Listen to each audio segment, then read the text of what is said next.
I'm here because I am a roaring lion crying out righteousness. Yesterday was the big election day, right? November.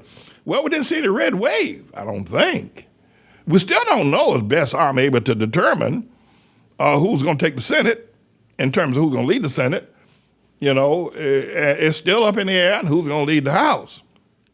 But there has been no red wave, and there's been no, if you will, shellacking is what happened to Obama in 2010. By the way, I want to honorably say that shellacking that Obama took in 2010, I played a major part in that. I was a part of the Tea Party. I was a part of the CIA Obama sedition and treason trial in 2010.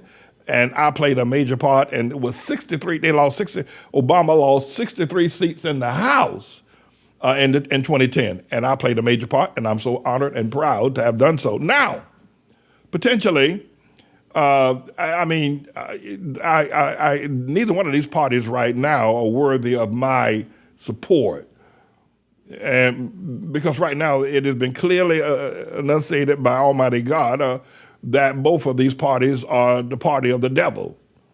That Barack Hussein, the long-legged Mac Daddy Obama, is the son of Satan. He leads the Democrat Party, the LGBTQ, the Woke Committee, the CRT, and the abortionists and a bunch of other races is his party, son of Satan.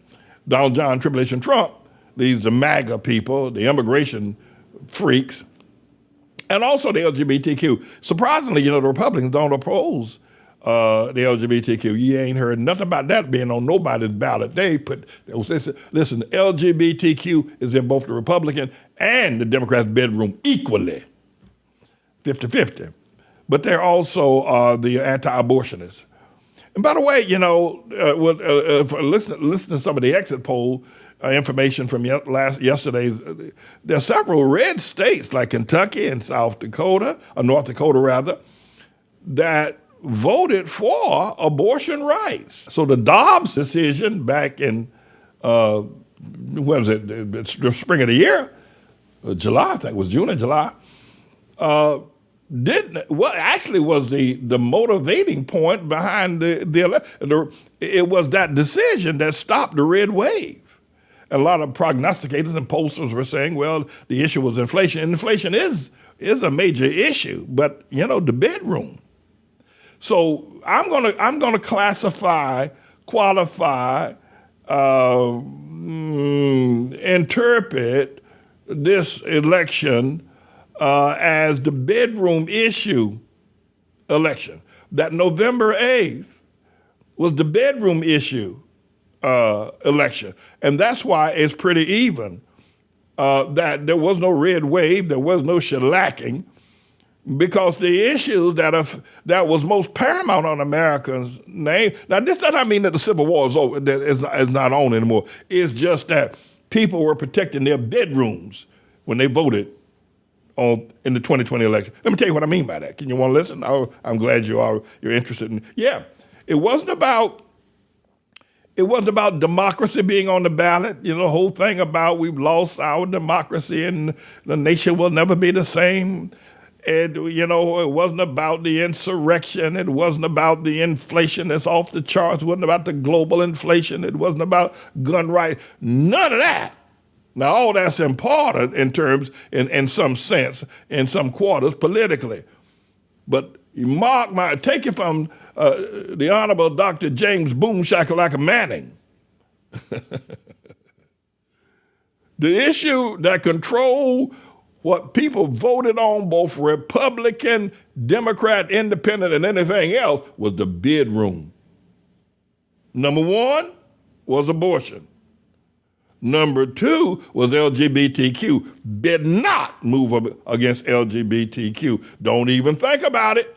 Don't even think about it, Brett Kavanaugh. Don't even think about it. Don't even think about it. Clarence Thomas, don't you even think about it.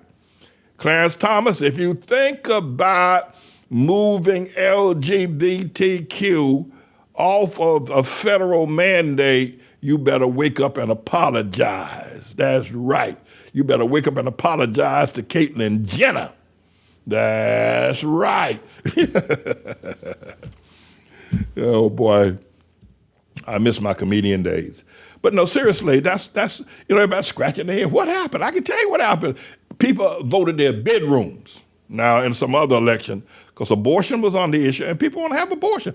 Listen, Republicans want to have Republican women and Republican men want to have abortions just like Democrat women and men. There ain't no difference. They all do the same thing to get pregnant.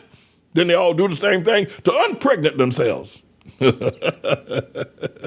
Aren't you glad to listen to me? Now you get the real story. Don't be listening to Fox or, Newsmax or MSNBC or CNN or one of them. You come over here and listen to me. I'll tell you what happened yesterday. It was the bedroom. People don't want you messing with that LGBTQ. They don't want you messing with that. And they don't want you messing with the right if they, And by the way, I can tell you, if you say, well, how can you prove that? Do you have any science? I'll tell you. They accuse Herschel Walker of asking two women to have abortions. Now, let me say this, that women make accusations against men all the time.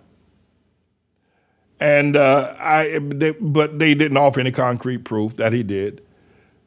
And even if they were, we don't know how it went down, whether she said, I want to have an abortion, can you pay for it? We would not know that.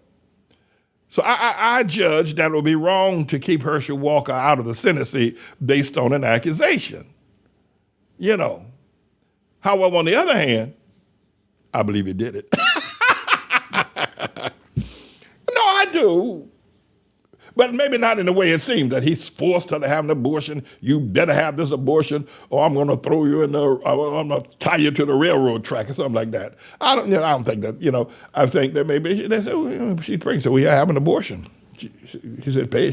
She said pay for it, and maybe one or two. But the thing of it is that my point is, after all that long explanation, is that it didn't keep him. Right now, he's tied neck and neck. He's only 46% behind Raphael Warnock in terms of who is going to be the next senator for the state of Georgia. It looks like they're probably going to go into a runoff because some other guy was on the ballot as well, some guy named Oliver or something like that. And he's gotten, 2% of the vote.